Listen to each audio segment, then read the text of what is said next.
तुम बनती फिरो तुम बनती फिरो बाकी सही।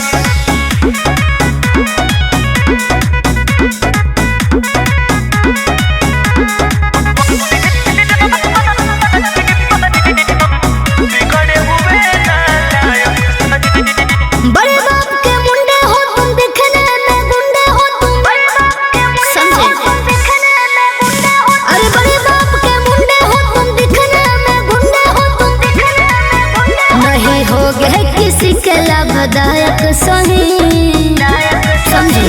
तुम बनती फिरो पापा की परी हम बिगड़े हुए नालायक सही। अच्छा तुम बनती फिरो पापा की परी हम बिगड़े हुए नालायक सही।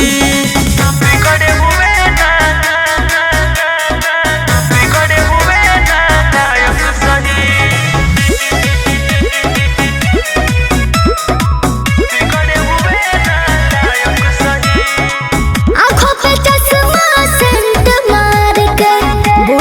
पर तुम चलते हो जैसे बदलता है फिल्म में हीरो वैसे तुम भी बदलते हो। आँखों पे चश्मा सेंट मार के बुलेट पर तुम चलते हो जैसे बदलता है फिल्म में हीरो वैसे तुम भी बदलते हो। तू शान से हमारा जोरताड़ू यही खातिर तू ऐसे बात करताड़ू। तुम होगे ना किसी के सहायक सही। तुम बनती फिरो पापा की परी हम बिगड़े हुए नालायक सही। तुम बनती फिरो पापा की परी हम बिगड़े हुए नालायक सही।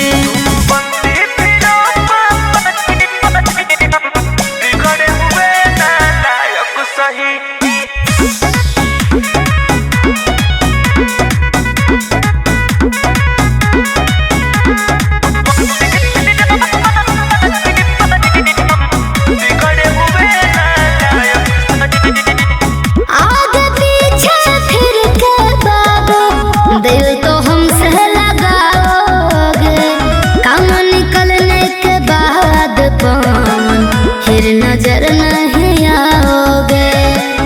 आगे पीछे फिर के बाबू दिल तो हमसे लगाओगे काम निकलने के बाद पवन फिर नजर नहीं आओगे।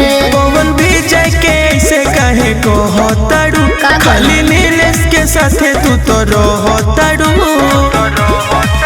सब भइल बारे दिल के खलनायक सही बुझलो। तुम बनती फिरो पापा की परी हम बिगड़े हुए नालायक सही। तुम बनती